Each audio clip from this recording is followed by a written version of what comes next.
in every Filipino culture.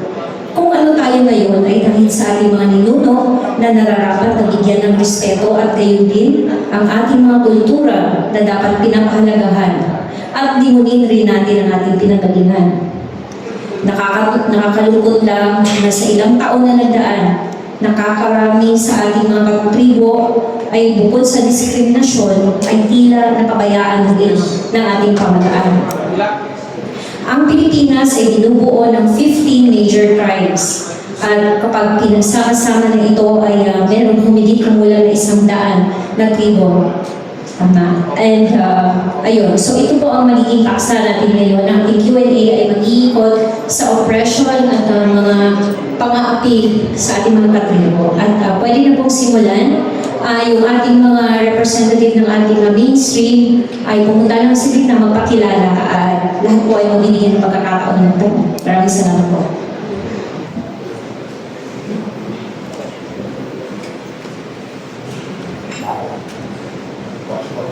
Wala pa.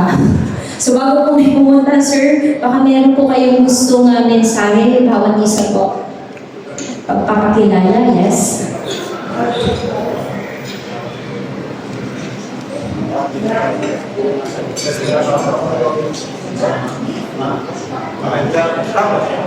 Yes, ma'am.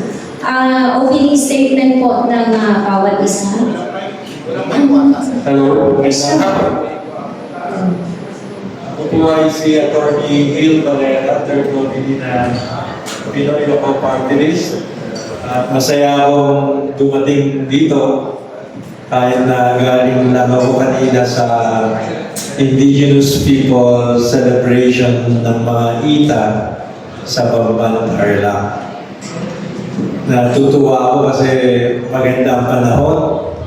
Hindi tayo binabagyo ngayon. At siguradong mas marami tayo maibahagi na kaalaman ng mga problema tungkol sa katutubong Pilipino. Ako po ay isang apo ng isang itnog sa probinsya ng Abra. Abra being one of the 7 areas comprising the Cordillera region. And what are those areas? Abra, Kalinga, Apayao, Benguet, Mountain Province, Ifugao, at saka Baguio City. Kaya siguro natin yung mga Kanay, mga Igorot, Ibanag, Itawis, lahat, 80% ng population ng Cordillera ay mga katutubong Pilipino.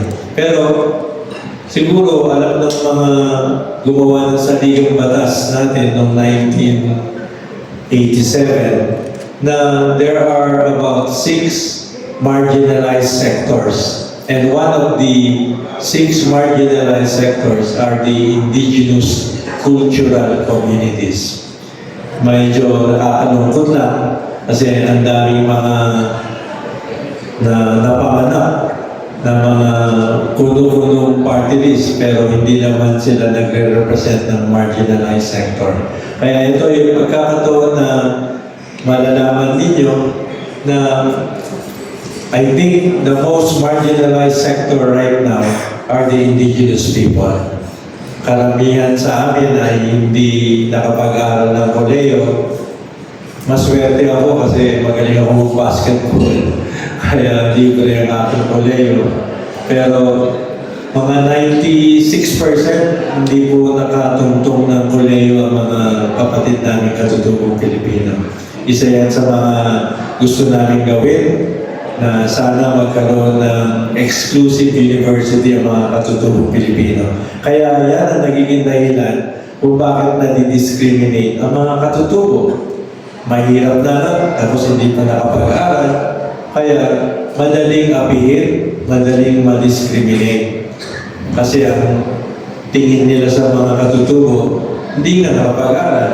So marami sa ating mga ibang hindi marunong kumilatis ng mga tao na ginawa rin naman ng Diyos na pagka hindi pala nakapag-aral, pwedeng apihin. Hindi po dapat ganon. Kaya ang Pinoy ako party list nandito, nanguhuna upang ipagtanggol ang karapatan ng mga katutubong Pilipino. Tama na tama na ang diskriminasyon at panloloko sa mga katutubong Pilipino. At masaya akong ipamalita sa inyo na katulad ng mga ita na kliyente ko rin naman sa Pamban Tarlac, malapit na kami makasingil ng just compensation dun sa kinamkam ng gobyerno para gumawa ng mahabang 10-kilometer highway from Clark to Clark City. So, naniningil ako ng 600 million doon. Tapos yung mga ita, dapat may 20% share sila sa lahat ng pauma doon sa Clark, pero hindi naman sila nagbabayad. Yan ang mga very clear case ng mga pang-aapi. Mga kliyente ko rin, mga plaan sa South Cotabato, may 6,824 hectares sila na ancestral land. Pero somehow, ang ating gobyerno doon ay corrupt. So, imbes na nabigyan ng ancestral domain title yung mga katutubo, abay yung mga fake na farmers nabigyan ng CLOA. Yung CLOA, kunya-kunyari may land reform, pero nawala na yung lupa na yun. Samantalang dapat dineclare ng ating Ferdinand Henry Marcos na tatay ni Bongbong Marcos na yung lupa na yun sa South Cotabato na ngayon punong-puno ng pineapple ay lupa ng katutubo at hindi lupa ng mga fake farmers. Biro mo, mga billion-billion na dapat tinamasan na ng mga mahihirap. Mahirap pa rin ngayon. Sabi nila, magre-revolution na lang kami, attorney. Kasi wala naman nangyayari sa aming laban. Sabi ko, wag muna, hintayin muna natin na makatugtong ang Pinoy Ako ay party list sa Kongreso kasi ipaglalaban namin ni Bong Cruz at saka mga iba pang nominees na ang karapatan ng IP at saka mga obrero may tatayo sa entablado for the first time in many years. Wala naman tumama yung katutubo talaga para ipaglaban ng katutubo. Pero promise ko, hindi kami matatakot sa mga mayayamang oligarchs, sa mga mayayamang mining companies, mayayamang logging companies, mayayamang developers para ipaglaban ng karapatan ng mga katutubong Pilipino at mga obrero. Maraming salamat.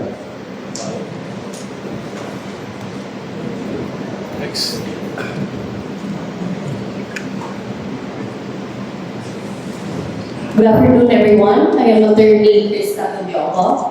I am also a member of Pinoy Ako. Before anything else, I'd like to say I'm a very proud member of Pinoy Ako. For the past couple of months, I've experienced going down to the grassroots of the indigenous community. As a member of the Pinoy Ako organization, we went to far-flung areas of the indigenous communities and were able to not only have a discourse and talk with these indigenous people, but we were also able to firsthand talk to them to what they need and what they are currently facing. For the past couple of months, we went down to Mindanao and even went to Buscalan. And to tell you, going to the areas where the indigenous people or the indigenous communities are situated, arriving there is not easy. It would take, the areas going there is even treacherous. And these people, it would really take hours for you to get there. And upon reaching there, they've been telling us that there have been problems with, an example of it is healthcare. They told us that to even reach even the hospital, it would take time for them to even reach this area. So I'm very proud that as a member of the Pinoy Ako, we were able to reach these indigenous communities and we were able to conduct not only medical missions, but as well as sending relief goods to these people in these areas. And it's just sad that upon getting to know these people. Actually, they're very resilient individuals once you get to know these people. So being a part of Pinoy Ako organization has been very life-changing because not only these people will be able to have proper representation in Congress, but also hopefully we will become a voice as well here. The Pinoy Ako will become their voice. So thank you.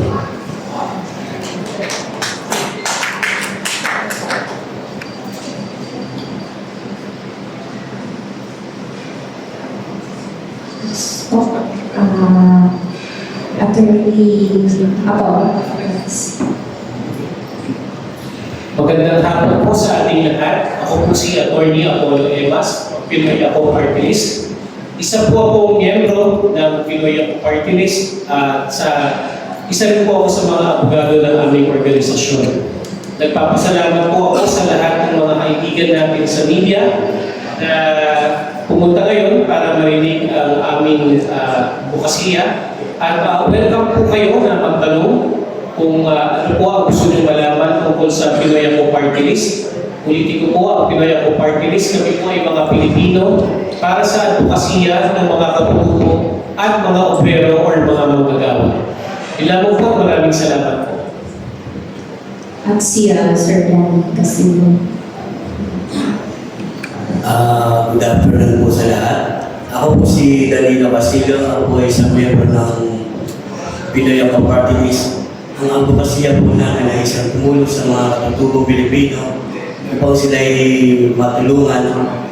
At kami po ay nagbibigay ng isang medical tulong at sa mga obrero po.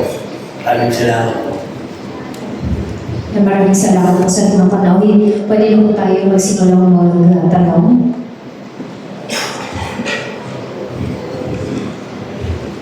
Tawag na rin tayo, Sir Lee Fonte Tribune.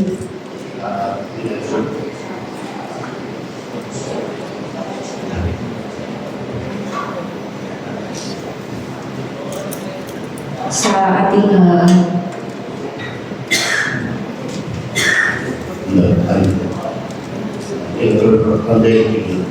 Tatanong lang po, ano po yung mga priority bills po na ipakain natin?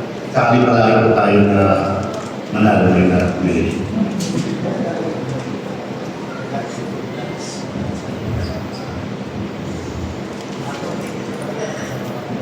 Maraming salamat sa tanong mo. Ang batas sa Indigenous Peoples' Rights Act ay noong 1997 pa. Kaya ilang taon na nakalipas. Pero marami tayong nakikita butas na dapat matakpan para lalo mapagsilbihan ang interes ng mga katutubong Pilipino. Una-una, yung National Commission for Indigenous People, parang kawawang cowboy lagi. Kasi ang budget na nakukuha niya, ay siguro maswerte na kung may 300 million. Dapat ang National Commission for Indigenous People, para yung DepEd, dapat parang DPWH. Kaya ako ay mag-propose ng bill na ang budget dapat ng NCIP ay mag-increase ng 50 times. Like, hindi naman masama managinip na humingi ng 5 billion na pundo para sa NCIP. Para talagang makagalaw ang ahensya na yan para matulungan ang mga katutubo. But what's happening? They cannot even go out to the mountains just like my Panyera told us. Because wala silang pamasahe, wala silang panggasolina, wala silang mga sasakyan. Kaya napapabayaan tuloy yung marginalized sector na yan. Pangalawa, ang infra law ay nagsasabi na hindi daw basta-basta pwedeng ibenta ang lupain. Pwede lang maupahan.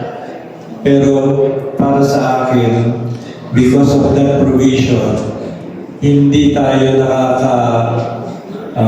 imbita ng mga foreign investors para ma-develop libong hektarya na ancestral land. Kaya ilang dekada na, siguro 100 years ng dekada, na ang mga natural resources ng katutubo ay nakatiwangwang lang. Kaya mahirap ang mga katutubo. Kaya we will propose a bill that would allow the indigenous peoples to be able to sell at most 20% of their land. Siguro yung 80%, sige, huwag natin ipapayagan na maibenta. Kasi pagka-benta naman ng benta, after 10 years, wala na silang lupa. Pero at least I think na if we have the liberty to be able to invite foreign investors, say, maglagay ng large-scale cattle raising. Wala tayong katutubo na mga lupa na libo-libo ang baka. Samantalang pagka namasyal ka sa California, ang cowboy, hindi na cowboy, kundi helicopter na nag-guide ng mga baka. Tayo, malayo tayo doon, na nakikita lang natin ng mga baka-baka natin, palima-lima, pasampu-sampu. Dapat libo baka. Kasi ang dami natin mga lupa na masasarap naman ng grass na pwede nilang kainin. Yun, meron pong provision ang IPRA law na nagsasabi na kami na katutubong Pilipino ay may priority right in extracting natural resources. Ang ibig sabihin ng extracting, yung lupa na yan, kami ang unang dapat magbungkal niyan para hanapin yung gold, nickel, copper, chromite, iron ore, lahat. Pero what's happening is that nauunahan tayo ng mga kapitalista dahil wala tayong pera.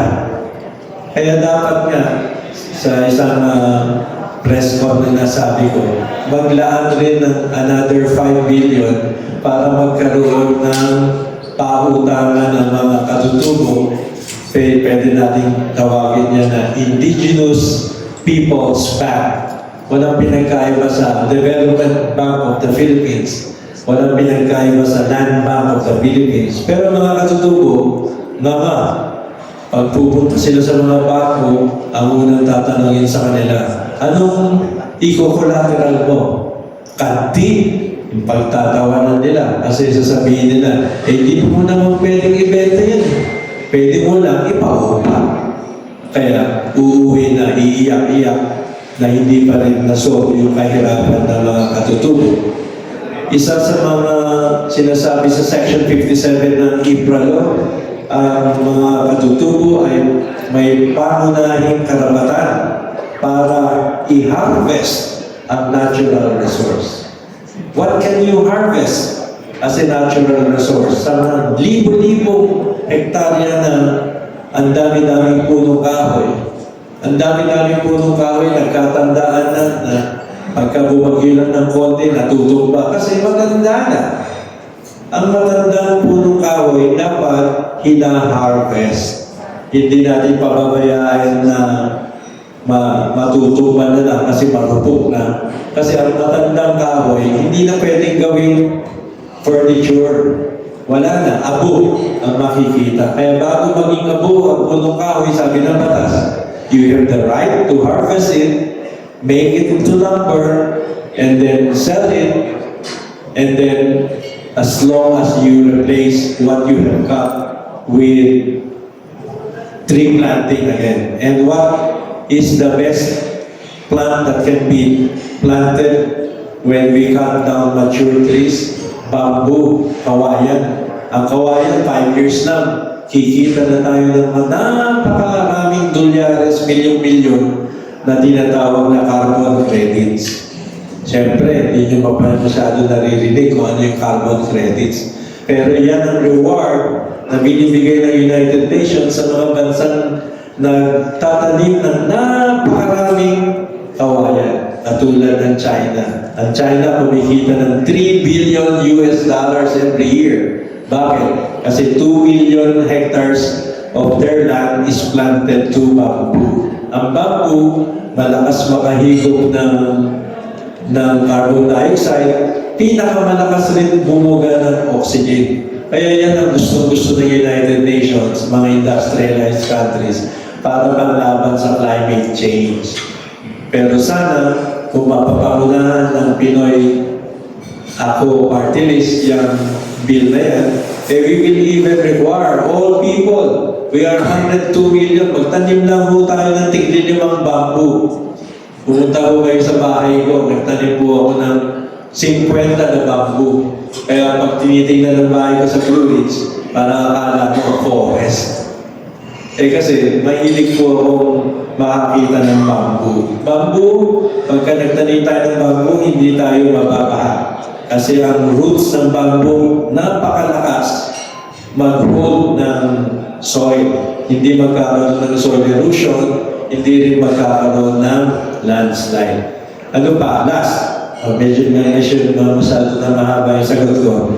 We have the right to develop our libo-libong hektare. When you say develop, kailangan may punto pang develop. Problema wala, pero hindi tayo nawawala ng loob. We have the right to develop housing. Lahat ng katutubo, bahay nila, bahay ng mahirap. Pero pwede naman tayong gumawa ng napakaraming bungalow sa murang halaga kasi marami tayong mga mature trees na puputulin at yun ang gagawing lumber para sa mga bungalows nila. Meron po akong project, 4,000 bungalows sa Jensan. Bumili po ako ng 101 hectares sa 500 pesos per square meter lang. Malapit na ako ng paggawa nun kasi makakayaya na ako ng isang investor magpapautang sa akin ng 1 billion. Pero kung gusto niyo bumili, 4 million lang, 70 square meters yung bungalow, 150 square meters yung lupa. Sa napakagandang lupa, sa Barangay Tumbler, Jensan, South Cotabato, malapit sa Sarangani Bay. Yan po ay isa sa mga obsession ko, patulad nung gawa ni PBBM. Sabi niya, gusto ko in my 6 years as President, I want 1 million housing units to be built para yung mga walang bahay, magkaroon ng bahay. Are we on target? No, we are not on target. Why? Because the should is hobbled by bureaucratic red tape. So kailangan isang diktador dyan para sabihin, hoy, magpautang kayo para magkaroon ng developer. Nangyayari, bago ma-approve yung loan ng developer, mabuti na 1 taon, 2 taon. Mabuti na lang may pag-ibig. Ang pag-ibig, napakagaling po na ahensya kasi sila ay full support sa pambansang pabahay para sa lahat ng Pilipino. Narinig nyo na yun? PPP, for Peace Housing Project ni Pangulong Bongbong Marcos. You know, ang mahaba sagot ko, sorry. I occupy the time of the other resource persons, but yun lang. Lahat yun ay sana na-share ko sa inyo. Maraming salamat. So we are proposing for the agreements na develop. Marami. It's about time kasi ilan yun? That's more than 20 years na nabatas. Kailangan marami nang baguhin sa infra.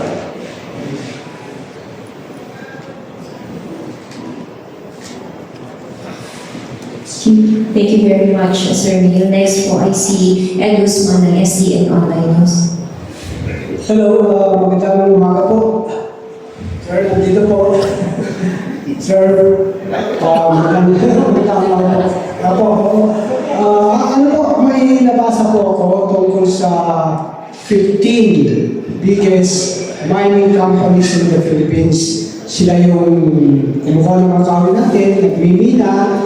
Siguro karamihan doon, lupain ng mga katutubo po. So ano pwedeng gawin ng Pinoy ako pag pinahalang na magpunta sa Kongreso para po lalo matinagawa ang mga Pilipino, lalo ng mga katutubo sa mga kinikita ng mga international mining companies, pati na rin sa mga Pilipino na mga ating minahan. Maraming salamat po. Alam mo, minero ko dati. Kasi nung ako'y pumupunta sa Zambales, kaibigan ko yung dating governor doon, si Abor de Loso. Sabi niya, Hil, alam mo ba doon sa taon ng Santa Cruz sa Barangay Gisgis, ang daming chromite dyan. Eh di siyempre, nag-research ako sa Google kung ano yung chromite. Abay, naengganyo ako kasi ang chromite, isa sa mga mahal na minerals at ang daming gustong bumili at konti lang ang mga bansa na mayroong chromite. So there is a demand and we have to supply. So, ang napansin ko lang sa mining, dapat pro-mining tayo. Hindi ibig sabihin na pagka in-encourage natin ng mining, we are against the environment. That's wrong. In fact, tingnan mo ang Australia, tingnan mo ang America, tingnan mo ang Europe. They all mine their natural resources. Kasi, philosophically speaking, ang ating may kapal, ang ating almighty God, binigyan tayo ng natural resource dyan sa ilalim ng lupa. Ano yun? Para tingnan lang natin? Para wala tayong gagawin? Hindi. Binigay po yun sa atin yan bilang regalo. At ang regalo dapat binubungkal. So bungkalin, pero kunyari meron tayong pinutol na kahoy, i-replace natin ng, kunyari isa ang pinutol natin, i-replace natin ng 5. Diba? Para mabungkal natin. Tayo mga katutubo, kaya pa natin mabungkal yan na walang foreign investor? Hindi. Kasi kung piko-piko mining lang tayo, alam mo yung piko?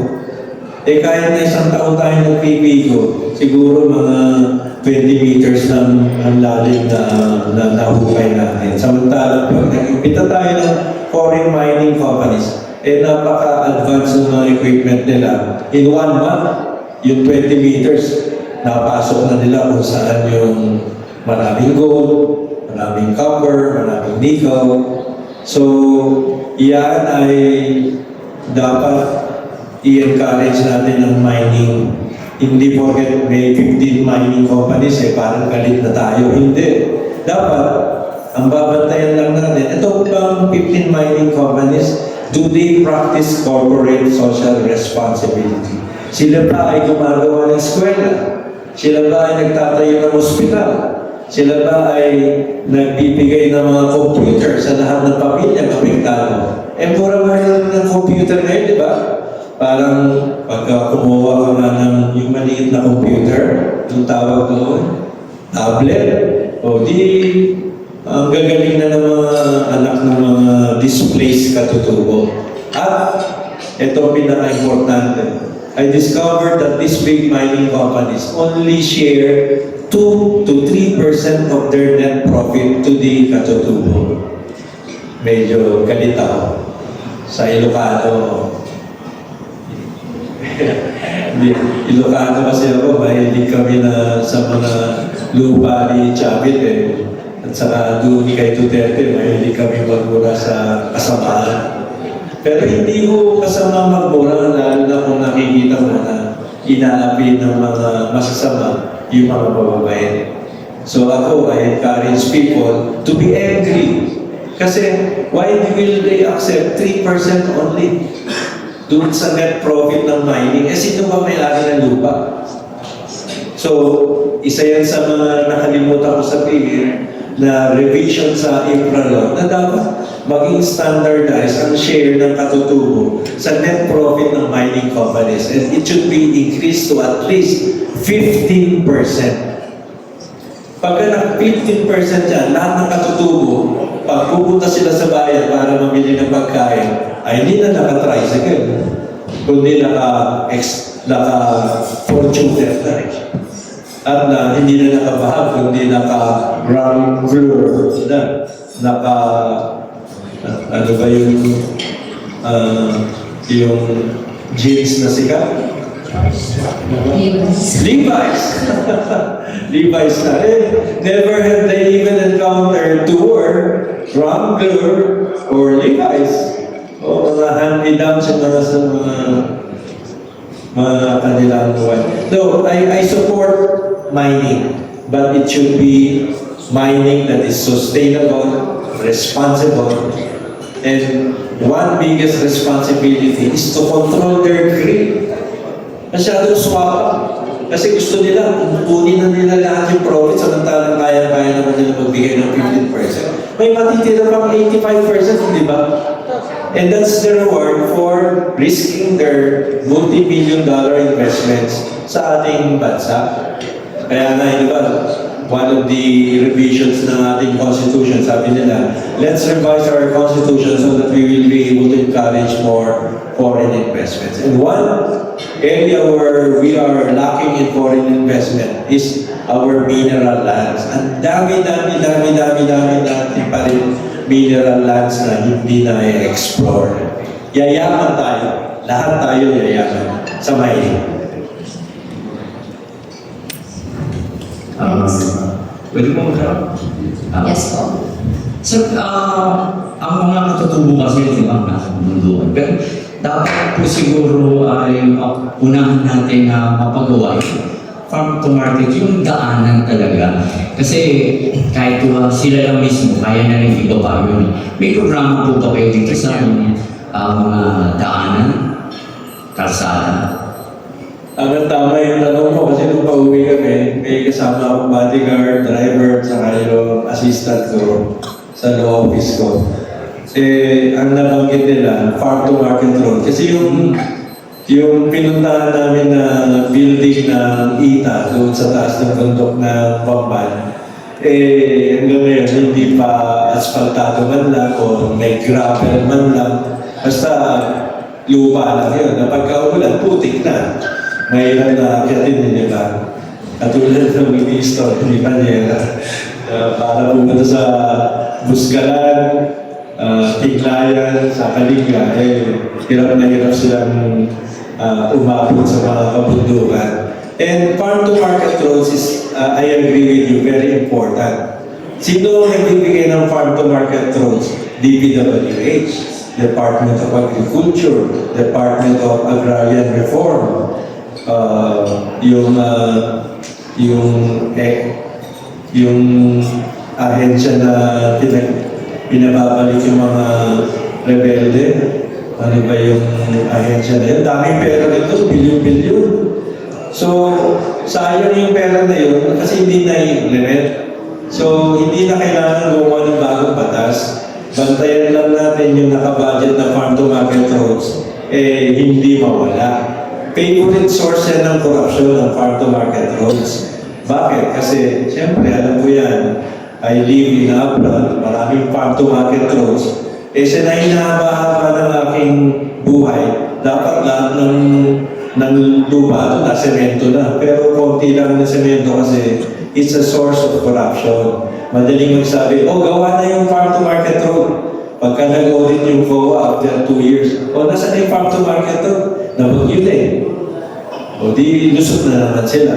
Kasi hindi na sila ma-audit for stealing the money that should have been spent for a genuine farm-to-market road. So, magbantay lang po tayo. Problema sa ating mga Pilipinoan, mahilig tayo mag-comment pero konti ang gawa. Malakas tayo sa dakdak, pero pagdating na ng gawa, hindi naman tayo nag-volunteer. Maraming natutuwa, maraming tinatamad. Kami dito sa Pinoy Ako Party List, pwede nyo sabihin para mapaging mga balik.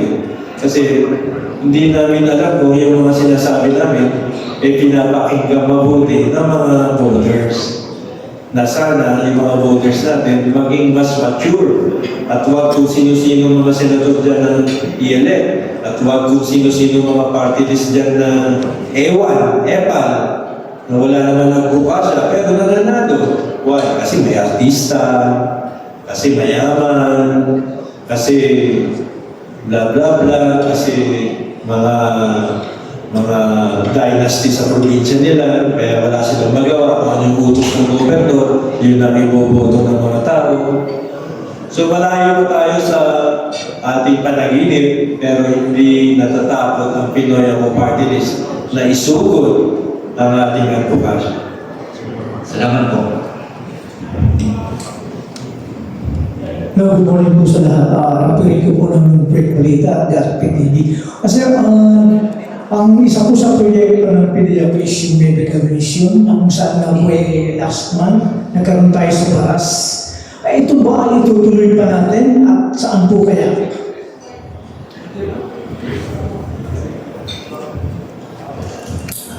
Yes, po, sir. So we are still continuing with our programs for the medical mission. We're still coordinating with provinces such as Mindoro and Zambales as well. Hopefully in the upcoming months, sir.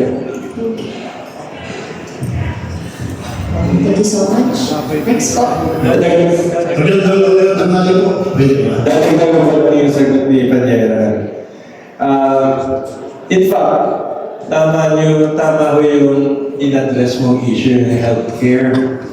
Kasi sabi nga nung isang na nag-discover ng mga bago kong mga kasama, pagkakyat nila, ang complaint nila, paano sila bababa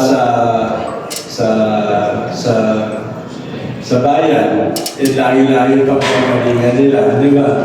So, ang problema dyan yung transportation. Ganun rin, dahil sa korupsyon, yung dapat ambulansya, hindi naman naging ambulansya, kundi naging personal vehicle ng mayor. Imbes na magamit sa mga emergency. So, hindi tayo nagugulang sa dami ng ambulansya kasi every year, ang PCSO nagbibigay ng mga 1,000 na ambulansya. Kaya man ang PCSO pati PAGCOR, tapos yung mga PDAF ng mga congressman, dapat dyan ginugugol. Again, I encourage you to be vigilant para lahat ng pera na yan magamit sa tama. At ang Pinoy ako, maghahanap rin ng pera kung paano makakabili para sa mga ganyang pangangailangan. In fact, sa totoo lang, yung, if you remember si Dr. Flavier, yung Go Back to the Various Doctor, napakagandang project yun. Kasi in-encourage niya dahil ng mga bagong doctors na for your first 2 years, bumalik kayo sa inyong mga bayo at magsilbi sa ating kababayan. Nawala na yun, sayang. Pero yun naman dami natin doctors, imbes na pumunta sa ating mga probinsya, saan nagpupunta? Abroad! Kasi laki ng bayan doon sa Amerika, galing na ako sa Amerika. Ang isang doktor kumikita ng 300,000 pesos. Times 12, 4 billion gagawin. Pagbalik na, milyonaryo agad yung doktor na yun. So we are suffering brain drain, and hopefully we can instill some patriotism sa mga bagong doktor natin na magsilbi muna. Ang mga abogado rin ganyan. Maraming abogado, mga hindi nagpa-practice para ipagtanggol ang karapatan ng mahihirap. Maraming akong mga kilalang abogado dahil sosyal sila. Gusto nila sa mga malalaking kumpanya lang, air condition, hindi nadudumihan, hindi nababahuan, hindi nagpupunta sa mga kulungan, tapos sila pupunta sa kulungan para tulungan yung mga inosente. I hope you are listening, and I believe you are one of those vigilant lawyers. Apollo. Napapagitaan ako ng mga idealistic lawyers. Sa UP, sorry to say, dati ang UP masyadong aktivista. Ay, bumaba na activism ng mga UP. Karamihan na nag-aaral sa UP, mga mayayaman. Tingnan mo yung mga parking area nila, puno-puno ng kotse, mga ganda. Kasi yung mga syudad nila, puro mayayaman na, hindi para sa mahirap. Hindi katulad sa University of Indigenous People na binabalak namin yung tatag. Yan ay para sa mga mahihirap, na matatalino, matutubong Pilipino namin. I would like to add a little bit since we are in the topic of healthcare. So, actually, with our medical missions, it's actually a really good project with Pinoy Ako. During our last trip in Buscalan, actually, I talked to the doctors there. And they actually told me that there are at least 3 people that were already at the brink of heart failure. And these people, they find it really hard to travel as well to health facilities. And even there were one child who was suffering from hernia. And the hernia that the child was suffering needed immediate surgery. But these people that were in the indigenous community cannot really afford basic healthcare.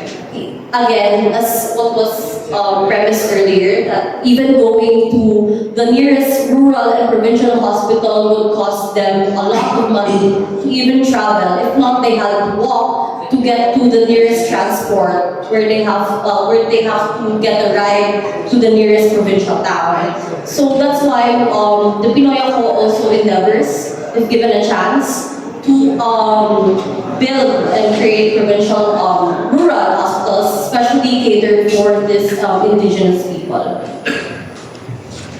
Maraming salamat. Next po ay si Felix Tambuco ng DZRJ Radyo Bandido. Magandang hapon po. Medyo parang lang po dun sa pinabanggit na Dr. Valera kanina. Medyo sigat po dun sa pagdating dun sa royalty ng mga katutubo. Kasi may mga incident like for example dun sa Nueva Vizcaya na nasa 3% lang yung ating royalty ngayon sa IP. Pero meron ng mga nag-i-speculate. Katulad sa Nueva Vizcaya, sinasabi ng Oceana Gold. Meron silang tinigilan ng IPs, pero may mga IPs na nagraralan ng demonstrasyon sa parte ng Pilino. At the end of the day, hindi pala nag-aaral ng Vizcaya, kundi mga galing ng Cordillera. So ang aking pong tanong dito, meron bang pagkakataon na pwedeng mapulis, yun yung mabantayan, yun yung ganitong estilo na nag-i-speculate mismo yung katutubo at mismo yung katutubo na nagamit ng ilang organisasyon. Totoo yung sinasabi mo. Meron akong kliyente sa Quirino kaya alam mo ang Quirino. At sa Quirino, nandiyan yung Oceana Gold. Aming gold niyan. Pero pagka tinignan mo yung mga katutubo, unlike sa mga iguro, pagka tumawa, puro golden ngipin. Sa Quirino, wala. Yung ngipin nila, puro pustiso. Kasi hindi sila binibigyan ng proper royalty, proper share ng mga multinational mining company yan. Meron shareholding sa mga ng konti, mga Pilipino, but basically, Oceana Gold is a multinational mining company. Kailangan batayan lang natin. O, dapat tutukan natin yung governor dyan, yung congressman, na tama na yung binibigay sa kanya ng Oceana Gold, kundi magpakatotoo, tutulong talaga sa mga katutubo. Speaking of katutubo, mismo mga katutubo, meron mga iba dyan, nanloloko sa kapwa niya katutubo. Babantayan din natin yan. Kasi hindi naman po pwedeng sabihin na lahat ng katutubo magbabayad. Hindi. Marami, may mga mangilan-ngilan din dyan na manloloko. Gustong yumaman at the expense of dun sa nakakaraming mga katutubo. Marami yung ganyan, binibenta nila ang karapatan ng mga karamihan ng katutubo. Paano po? Kasi yung release nung sinasabi natin na royalty, hindi direkta na nire-release ng financial. Kasi under ng control ng National Council of Commission for Indigenous People, inire-release yung kanilang share na 3% through Community Development Program. Kaya hindi nakita kung nasaan eh. Ito ba, may plano kayo na bisitahin yung implementing procedure nitong mga tinatanggap na royalty nito? Kasi nagiging daan na pagkasamantala eh. Talaga, kasi dapat kasi yan. Diba, dapat may bank account yung katutubo, doon mo i-deposit yung 3%, 10%, 15%. Huwag yung in-kind. Kasi yung in-kind mahirap pa, okay? So, kunyari, gusto nilang turuan yung mga katutubo na itong pera na kinita ninyo, maglaan naman kayo sa paggawa ng eskwela, later on pero dapat mahawakan muna ng katutubo yung kanilang pera. Tapos sila nang bahala kung paano gagastusin. Okay? So, again, the problem is maraming katutubo, they will perpetuate that strategy kasi doon sila kumikita. Pero pagka nagkaroon na ng Pinoy Ako party list, babantayan natin yan na yung mga mandulokong katutubo, hindi na nila may pagpapatuloy ang panduloko sa karamihan ng katutubo. Marami po kasi natataya yung CP. Marami talaga. Marami talaga. Last question po, my part, kasi yung ako rin focus din sa kapakanan ng obrero, ng mga Pilipino. Ano po yung manindigan natin pagdating sa issue sa bilang endo?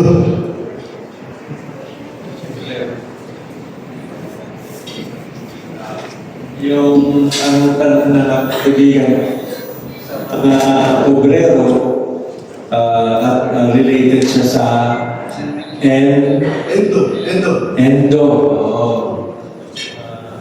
Ano ang buong name ng endo? Yung kanalimang buwan, malimang kontrata, so hindi natin na. Ang obrero, ang tawag natin dyan sa labor code, project employees. Siyempre, pag tapos na yung project, tapos na rin yung employment. Hindi po yun endo na naririnig nyo sa Shoemark. Sa Shoemark, after 5 months, lay off, tapos i-hire ulit sila on the 7th month for another 5 months. Yung ang end of contract. Ginagawa yan ng mga malalaking kumpanya like Shoemark. Kasi ayaw nilang maging permanente yung napakaraming sales girls, sales man. Yun. So, hindi applicable ang endo sa obrero. Pero kunyari, ang construction company, panay at panay naman nilang empleyado yung isang tao, year in and year out. Siguro, dapat, kung talagang honest yung construction company, dapat i-encourage natin na gawin ng permanente yung construction worker para makareceive siya ng mas maraming benepisyo.